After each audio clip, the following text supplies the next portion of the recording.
Hi friends, welcome to Home Sweet Home. இன்றைக்கி நம்ம ரசமலாய் எப்படி செய்யலான்னு பார்க்கலாம். இதை நீங்களும் ஒரு முறை ட்ரை பண்ணி பாருங்கள். இதுக்கு நான் டோட்டலாக 2 லிட்டர் பால் எடுத்திருக்கேன். இது முதல் 2 லிட்டர் பால் எடுத்து நல்லா காய்ச்சிக்கலாம். இப்போ பாருங்கள், இது நல்லா காஞ்சி பொங்கி வந்திருக்கு. இந்த மாதிரி பால் கொதிக்க ஆரம்பித்த உடனே அடுப்பு ஆஃப் பண்ணிவிட்டு 2 டேபிள் ஸ்பூன் வினிகர் எடுத்துக்கலாம். அப்படி இல்லைன்னா லைம் கூட சேர்த்துக்கலாம். இப்போ பால் நல்லா திரிஞ்சிருச்சு. இது நம்ம ஒரு துணியில் வடிகட்டிக்கலாம். இந்த மாதிரி இதில் இருக்க தண்ணியெல்லாம் நல்லா பிழிஞ்சு எடுத்துடலாம். இப்போ இந்த வினிகரில் இருக்கிற புளிப்பெல்லாம் போகிறதுக்கு நல்ல தண்ணியில் ஒரு முறை அலசிக்கலாம். இதை இப்போ இந்த தண்ணி போக இந்த மாதிரி நல்லா வடிகட்டி எடுத்துக்கலாம். பாருங்கள், இப்போ பால் மாதிரி நல்லா மலாய் கிடச்சிருக்கு. இது கொஞ்சம் லேசாக பிசைஞ்சிக்கலாம்.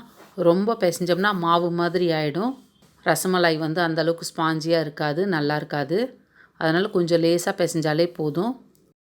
இப்போ இது மாதிரி சின்ன சின்ன உருண்டையாக எடுத்து தட்டிக்கலாம். சும்மா ஒரு லேசான ப்ரெஸ் கொடுத்தா போதும். இப்போ இந்த மாதிரி வடை மாதிரி தட்டி வச்சுக்கலாம். இப்போ நான் ஒரு பாத்திரம் எடுத்து 1 கப்பு தண்ணி வச்சு 1/2 கப்பு சர்க்கரை போட்டிருக்கேன்.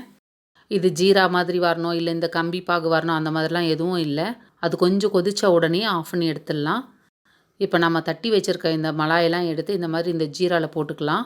இந்த ஜீராவில் ஒரு 2 நிமிஷம் போல் ஊற விட்டுட்டு எடுத்து நம்ம இந்த மாதிரி வடிகட்டி எடுத்துக்கலாம். இது ரொம்ப அழுத்தணும்னு இல்லை, கொஞ்சம் அதில் இருக்க ஸ்வீட் அதில் இருக்கட்டும். இப்போ அகைன் நான் வேறு ஒரு பாத்திரத்தில் ஒரு 1/2 லிட்டர் பால் காய்ச்சிக்கலாம். பால் கொஞ்சம் சூடான உடனே ஒரு தனியான ஒரு சின்ன கப்பில் கொஞ்சம் பால் எடுத்துக்கிட்டேன். இது ஒரு குங்குமப்பூ போட்டு வச்சுக்கலாம், நல்ல கலர் கொடுக்கும். இப்போ பால் காயிற ஸ்டேஜில் இதுக்கு நான் ஒரு 1/2 கப்பு சர்க்கரை சேர்த்துருக்கேன். ஸ்வீட் வேணுன்றவங்க இன்னும் கொஞ்சம் ஜாஸ்தி சேர்த்துக்கலாம். இதில் நம்ம ஆப்ஷன் தான்.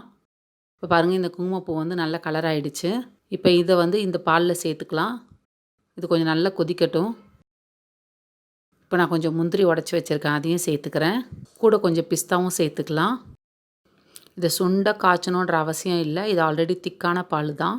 இப்போ பாருங்கள், இந்த மாதிரி இது ரெடி ஆகிடுச்சு. இப்போ நம்ம தட்டி வச்சுருக்க மலாய் எடுத்து இதில் சேர்த்துக்கலாம்.